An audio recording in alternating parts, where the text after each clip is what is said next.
Welcome back to the Advisor Summit, the podcast where top minds in financial services share their strategies, stories, and insights to help you grow and lead with impact. Today's guest brings a unique blend of analytical thinking and purpose-driven advising to the table. We're excited to welcome Brad Matos, an advisor whose journey into finance took a surprising turn, starting in mechanical engineering before discovering his true passion for helping people navigate their financial futures. Based in Florida, Brad brings deep experience in financial analysis and operations, and he's built a reputation for making complex strategies feel accessible and actionable. He's also a dedicated husband and father, someone who understands and how he's helping redefine what modern advising looks like. Brad, welcome to the Advisor Summit. Hi, Brad. Welcome to the Advisor Summit. We're excited to talk to you today. Hey, Molly. I'm super excited to be here. Thanks so much for having me. This will be a fun one for sure. So kind of want to talk about a lot of the advisor role today and kind of just get education behind that, as well as kind of what you do at TTC and how it's a little bit different than maybe other kind of normal quote unquote advisory practices, although I find no advisory practice is really the same. So but let's kind of talk about how they're all different, they're all unique. So let's kind of talk about first kind of how you landed in this role and how you got here. So you started your career in mechanical engineering turned advisor. So talk to us how that happened, now where you're at, and kind of what influenced your approach to that. Yeah, it's actually a really cool story. A little bit sad, but cool. So I was in engineering school for 3 years, and I had done internships. I did internships with CSX. I did internships with manufacturing companies, and I'm like 10 classes away from getting my degree. And I'm like, I like the stuff. I like the math. I like the numbers, but I didn't see a career in it. Isn't for me. Yeah. Yeah. Which you wish you had known that 10, courses in, not 10 away from being finished with this, Yeah. I've always been infatuated with finance and personal finance and the stock market and things like that. I just remember sitting in my dorm room as a freshman, Googling, how do I get my Series 7 license, and things like that. So I've always been fascinated by it. But really the catalyst for that was I was at the end of my junior year, like right before finals, and my mom passed away. She was 44 years old at the time. I was 20 years old. I had 2 younger brothers. And so that really forced me into a position where, I was the old brother, I was playing big brother to my 2 younger brothers, even though we were close in age, but she had a business as well that she was running, just by herself. And so I took a pause for a semester on school to just try to figure out life, because there was a lot going on. But, and I believe this is just God directing my steps. But through that process, we met Frank, both my brothers and I. We got introduced to him. So I've known Frank for about 10 years, and, he's been running TOTUS in this industry for 25 plus years. Yeah. And so that's how I originally met him. I've known him for a while, but that, really forced me to sit back, and I was like, you know what? I'm running my mom's business now. I had to figure out how to run it. So what I did was I just applied my engineering skill set and what I learned in my coursework, and I just reverse engineered everything she did in her business. I had no one to teach me, right? Yeah. I had to look at the books. I had to figure it out. I had to figure out how people were paid. I had to figure out how to make sure clients were satisfied. I'm 20 years old. That's I'm trying to figure this out. But during that season of my life, there was no other option. I can't just ignore it. So I had to make it work. There was no other option. Exactly. What else are you going to do? You have 2 brothers, a business that you don't want to, go down, especially with her legacy and that. It's like, gosh, it's a lot to rest on the shoulders of a 20-year-old. That's crazy. Yeah. It was a lot, but I learned a lot through it. I attribute a lot of what I've been able to accomplish in business and different roles that I've had to that, because that's just my natural tendencies now. I don't know something. Well, you just got to figure it out. Figure it out. I think And, it you shows a know, lot of and your heart too, though, because I feel like really people could look at that two different ways, and it's either, oh my gosh, this huge thing happened in my life, and there's this deep sadness, and I'm sure there was, but we could either, sit down and do nothing about it, or the alternative, what you did is grab it by the horns and go, I'm going to do this regardless, right. all while trying to still help your brothers process emotionally and be dependent on you too. So that's wild, but shows a lot of your character too, Brad, truly. Yeah. Thank you. Yeah. So then you met Frank. Yeah, that's in a nutshell. I met Frank, and I was one of those weird kids. So I ended up going back to school. I took online classes. I got a business degree, but I didn't want to just work. But long term, I didn't want to run my mom's business either, because that's not what I was passionate about. That's not what I wanted to do. But I wanted to make sure, and my brothers agreed, we want to make sure her legacy is honored. So we were able to. My uncle at the time had just graduated from Duke with the MBA program, and so he's able to take the business over. He's still running it successfully to this day. That's amazing. So it's still in the family, and that opened me up to just figure out what my career was going to look like. And I took a few different jumps. I was in campus ministry for a year with my wife. I worked at a local, I guess, semi-regional grocery chain in the corporate office doing finance and operations there. And then after that, I was at Fidelity for a few months. And after that, I was like, I don't know if I want to do the call center life anymore. So I went to work with a real estate investment firm locally here in North Florida. And then after about 3 years of that, I was like, I want to help people. I want to make an impact in people's lives. Like, that's what my heart was. Yeah. And right around that time, Frank sent out an email. Hey, we're growing. We're looking to bring on another advisor. And I responded to it. And, we talked, and, we had already known each other for several years at that point, but it was just a perfect fit. And he asked me, what's your goal? He told me, he's like, we don't want to hire people that are just going to want to make a lot of money and do a lot of transactions. Right. We want to hire people that want to help people. And that's what I told him before he even told me that. It's like, I just want to help people. And this is how I'm doing it. So that's amazing. I think it shows Frank's, perspective and heart as well, but even in the name, TTC, Totus Tuesday, I might be totally messing that up, but even in the name, it's like, you are there to help others. That is just a really incredible journey. And I think your unique experience in what happened and what you went through so young, especially, really gives you the capability to know and understand, okay, people do need help. This can happen very quickly. And if they're not prepared and not ready for this, it can be really detrimental, and it can be really difficult task to kind of maneuver out of and chart. You're already responsible for so much. Like, why not make retirement planning something that's simple, or in the case of death, or something that can be just handled and done. So I feel like that's huge.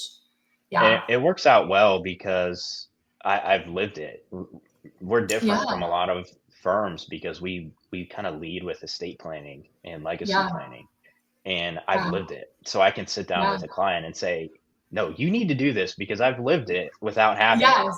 And if they say, oh, you're too young or something, you're like, no, literally, it's never, never too young. Exactly. And it blows my mind that people, even my husband and I just sat down like last week. I think we're younger than probably most retirees by any means. We're not ready for that yet, but estate and just planned estate and will and did all of that because I'm like, gosh, it can be so traumatic, and so quick. So it's never too young. As an advisor at TTC, kind of what are your primary responsibilities? You mentioned helping people, but how do you kind of contribute to the firm's mission? Are you a full-time advisor now? Kind of walk us through, because did you come in with your Series 7? What did that kind of next transition look like? Yeah, I got my Series 7 at Fidelity, but when I went to the real estate firm, they weren't carrying licenses, so that lapsed. So I came in officially unlicensed. We're an independent RIA, so I just got my 65. Okay, perfect. But I came in to be, a service advisor to Frank and, what other firms would call paraplanner. So just helping put together plans. And that's what I love to do. But I also love building businesses, and I'm very entrepreneurially minded. So just with a lot of the different roles that I've had, I've seen different aspects of business, from operations to finance, and how they integrate. And so while I'm working towards being a full-time advisor, we're a small team. And, with any small business, you have to wear Yep. multiple hats. Yep. Yeah. So do a little bit of, lots of advising, lots of operations, lots of process Yeah. improvement and documenting processes and systems and getting all that organized, because we're at a point right now where we want to bring in more clients. We really want to start to market even more than we are. Yeah. But Yeah. without that stuff there, it's just going to be a mess. So we're building a really, really No, solid foundation absolutely. operationally and with our team, which we have an amazing team right now. We have some Yeah. interns from Flagler who are amazing, who are helping us out. My Oh, to-do good. list, I just want to say, is the smallest it's ever been, Yay. Shout because out to we've the got, interns. we got the interns, and we've got Sean is another one of our advisors as well. So everyone is just all in Yeah. to making Yeah. this thing work. So that's kind of where we're at right now. Yeah. I want to be a full-time advisor, but we've got to build the systems and the operations to make it work. Um, you know, Mhm. with my I think that's experience really and smart. just doing what you got to do, right? Yeah. I think it's smart though too, honestly, Brad, like as you build, if you don't have those systems in place, I always still feel like it's building a house on sand versus solid concrete. It's like if you don't have the Right. processes in the system to continually to grow and to make that, a conducive environment for everybody, it's not going to work in the long run. So I often find too, it's like 10 years of hard work for overnight success. It's like, okay, but those 10 years or whatever, amount of time was leading and building the processes and doing the collaborative team effort, as you work through that to grow. So, I mean, it kind of, as you talk about that too, just the collaboration of the team, and you do a lot, with the processes and with the teams. How do you ensure that like that is excellence to the clients? Because there might be a lot of chaos on the backside that a lot of times clients aren't seeing because you are a smaller team, but you're all working together. How do you ensure that the clients don't see kind of that, a lot of that work behind the scenes? Yeah. That's interesting, because I feel like that a lot. Like, oh my gosh, everything Yeah. behind the scenes is, it almost feels like sometimes we're flying by the seat of our pants, but Yeah. we actually have our stuff together and we're doing really well. One thing Yeah. that we do really well is we meet as a team every morning to get organized. Okay. Okay. Organized for the day. These are the clients we have coming in.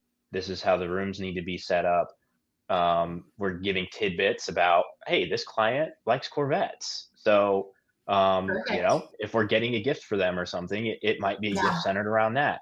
Or Yeah. this client is from, they're a new client, but they're up from New Jersey, where Frank, originally grew up from. So Yeah. different things like that. We're always finding little pieces and different ways to connect with our clients, Yeah.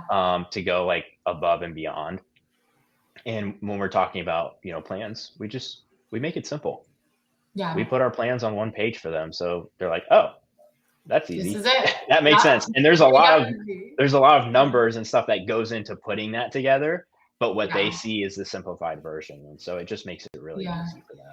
I think like that's a really key point, is make it simple for the client, make it simple for them Mhm. to understand, even though, the nuances and everything before that is very complicated. It's the deliverable needs to be simple. And I always say this too. It's like, gosh, I don't know a lot about things. Like I'm not a plumber, so I'm not going to go do my plumbing. I'm not an engineer, so I'm Right. not going to go do the engineering. I'm not a financial advisor. I want to understand because it is my money and my time and effort and stuff. But at the end of the day, like I trust that, and building that client rapport with those kind of tidbits of information of knowing, who they are and what they enjoy and what they do is huge and critical for that Yeah, relationship piece. So absolutely. yeah, you've probably seen it. I mean, you've been in the industry now for a little bit of time and you've kind of walked through a lot of different industries, which probably gave you more of a well-rounded view.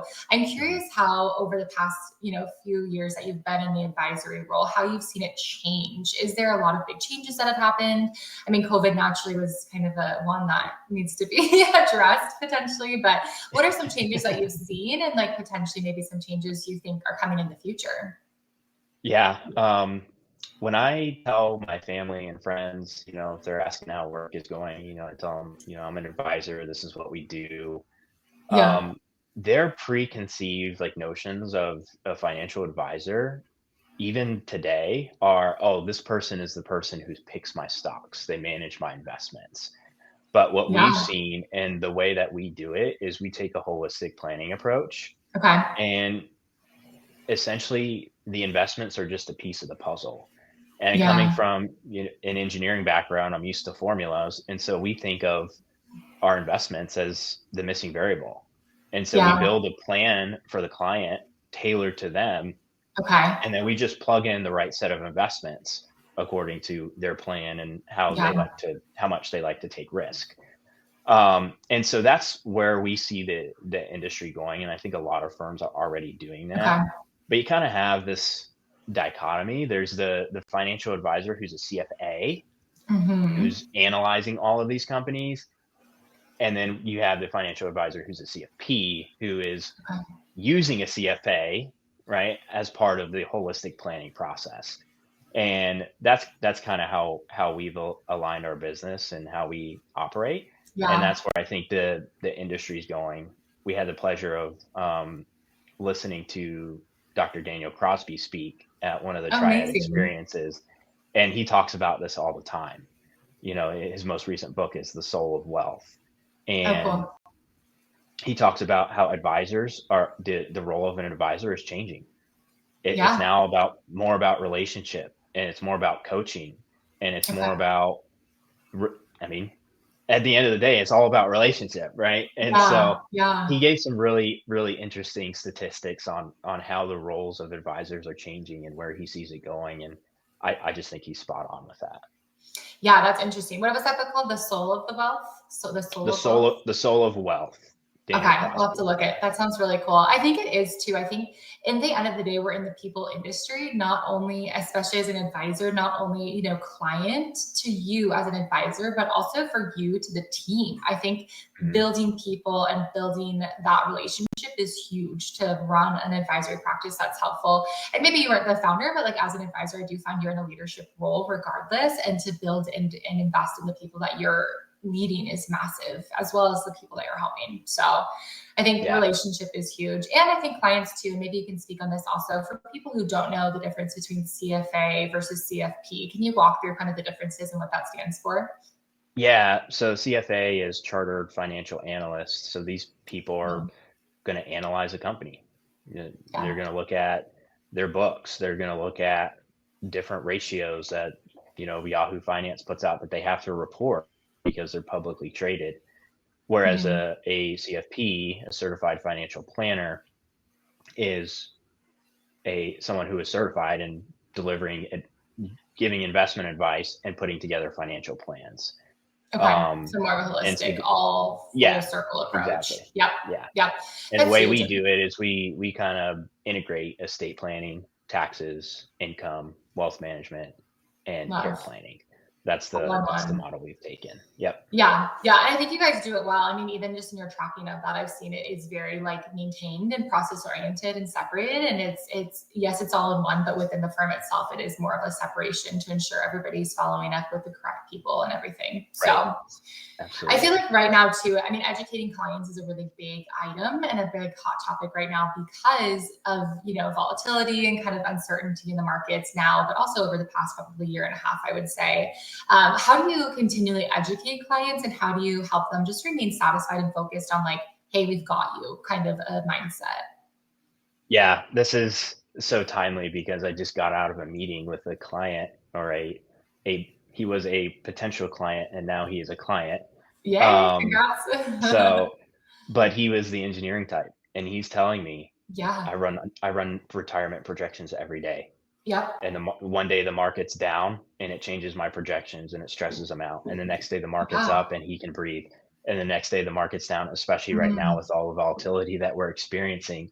Yep. And what I did was, you know, we kind of take a teacher-student approach during our meetings. So 95% of our meetings, either myself or Frank is standing up and we've got a whiteboard and we're drawing on it. And our clients, we put notepads for them with pens. Yeah. They're taking notes, they're taking pictures. And so I shared with him, hey, this is the approach that we take when we manage your funds. And it's a 3-bucket approach at the end of the day, but it's very simple. And we showed them some different things that they could do to really solidify their financial plan so that he can not run projections every day. He's an engineer, so he's still going to do it, right? But I was like, what better person to talk to them about this, because you would still do it. Not calling you out, but I know you would. So Right. Yeah. And that's what I told them. I was like, you're going to still run your projections, but you're going to have more peace of mind. Right. Yeah. And so that's like, the approach we take. Yeah. With every meeting that we're doing, we want to teach, we want to educate. That's what we tell our clients. Our role is to educate you. Yeah. And we do that. We make it simple. We get up on the whiteboard, we show them how things work, and we go from there. Yeah. And sometimes they'll be like, okay. Sense of relief? Like, is there relief after that where they're like, okay, I understand what's happening? Or do you feel like it brings up more questions? Like, oh gosh, now I really don't know because there's more than I thought. Yeah. With this last meeting that we had, there was definitely a sense of relief, like a tangible sense of relief. And that's most often the case, where when we put things on one page for a client, and we are very conservative with our approaches. Mm-hmm. We're planning out to 100 years old, because what if they live longer? But if we live longer and they only, we only plan to 95, what are we going to do? Like, your plan ended at 95, but you lived 5 more years. And we use very conservative average earning assumptions as well. Okay. And so we show, and then we also say, okay, you're spending this much. We're going to say you're spending even more, 10, 20% more. Yeah. And so when we put all that on paper and they're like, okay, you're really conservative with your assumptions, it gives them so much peace of mind. Yeah. Do you feel like that's what separates your firm a lot from other firms, is the conservative aspect? And does everybody in your firm adopt that, or are other advisors a little bit maybe not a good fit for your firm because they don't adopt that mindset? No, we adopt that mindset, and that, that came from Frank. He's the founder. Mm-hmm. So we align with that. If we didn't align with that, we wouldn't be here. Yeah. But we've got a really good team, a really good culture around here.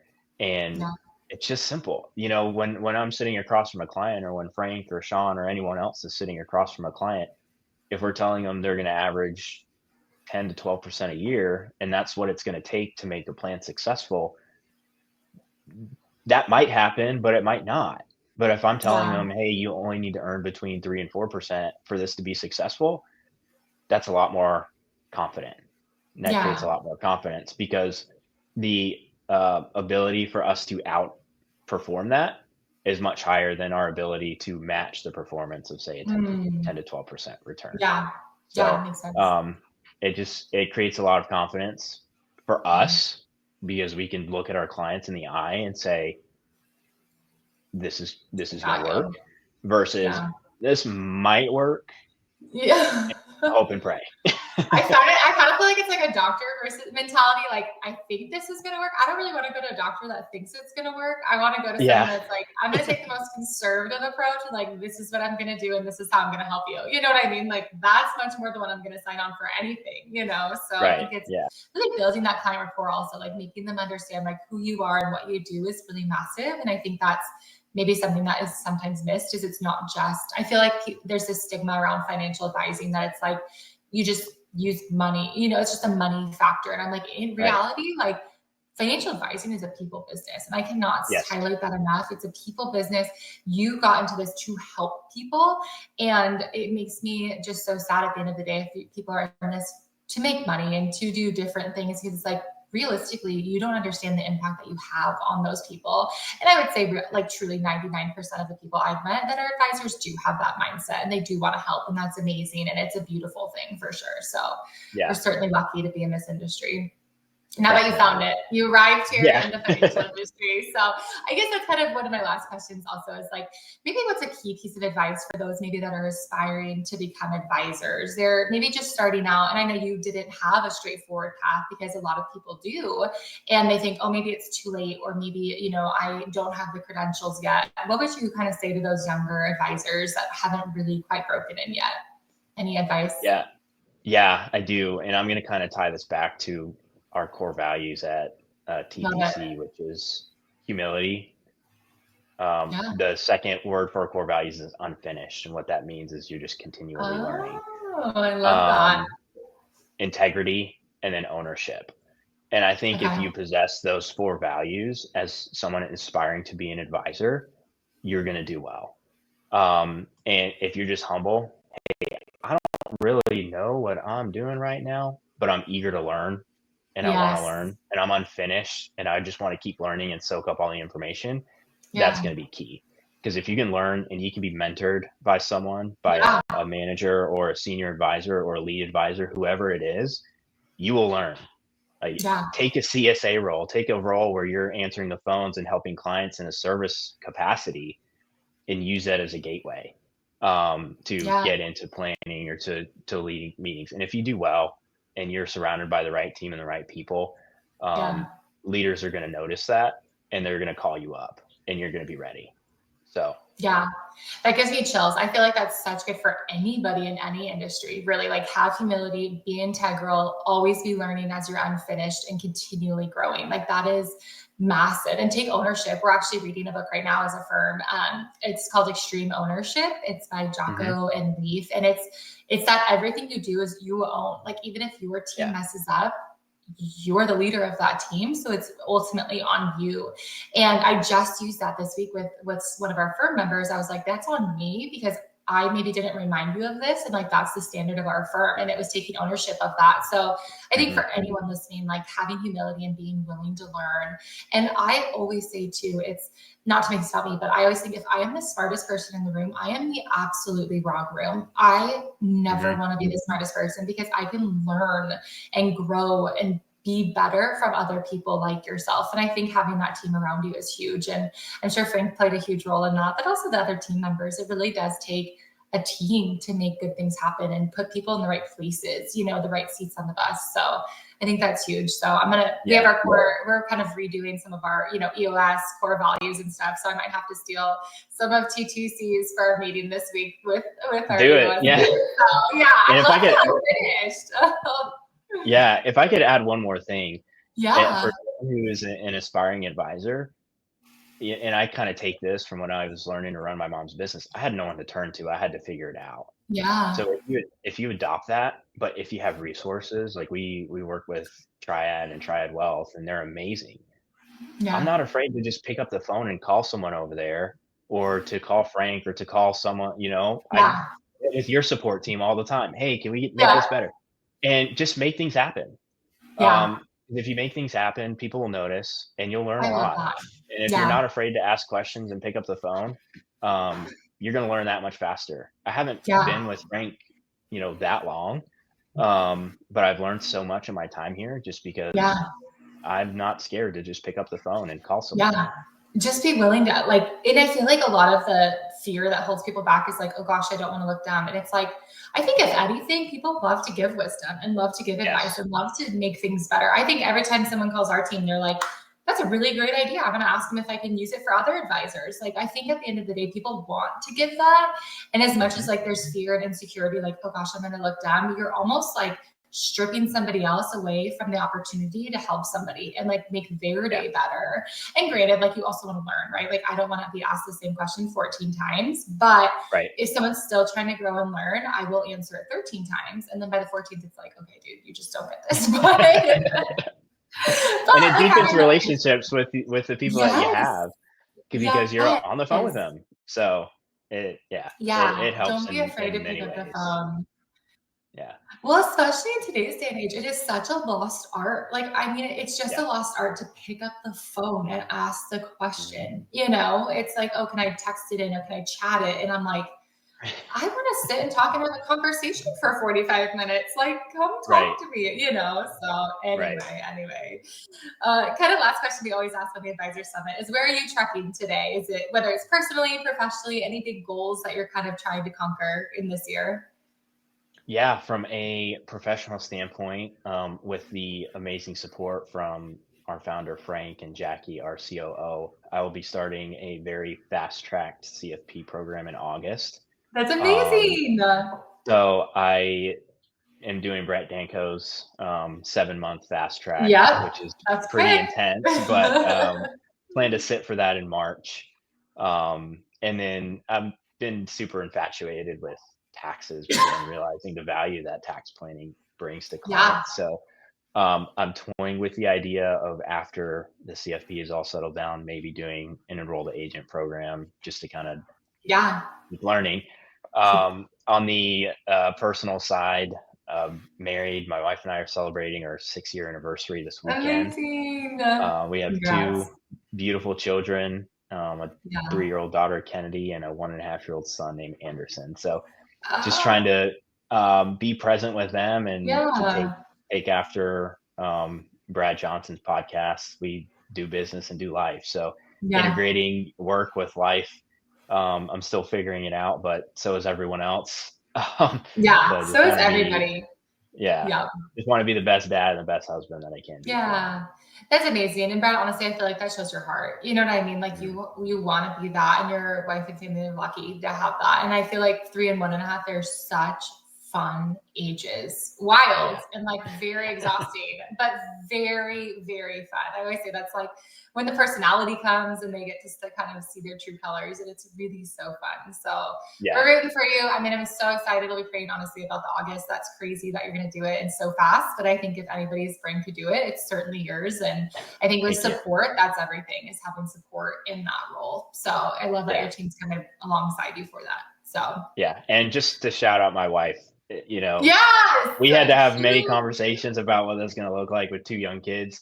Yes, And she 100% supports me and the I time love commitment that. that it's going to take. So, Yeah, having support from not massive. just my peers at work, but also from my family at home, just it Huge. makes it so much And better. she's Yeah. going to be maybe have a lot of patience, because it is hard to balance 2 little kids while your husband is going through something like that. My husband just became a captain of our fire department, and it was a very long, tedious process. So have Yeah. a lot of patience with her. I'm sure she's a wonderful, amazing woman, and she already has She a ton is. of patience, but it's a lot. It's a lot, and you'll need that support, but also she'll need your support. So I think you guys are going to be Yeah. a perfect unit in that, in just figuring it out. And I do think people are good in different capacities, and you and her will grow in capacity this season, and it's going to be a really beautiful thing. And what a cool thing to show your kids. I mean, I know they're young, so it's like, how much of our lives are they actually picking up? But for them to see, like, wow, mom and dad conquered hard things together and we're a unit, is going to be really crucial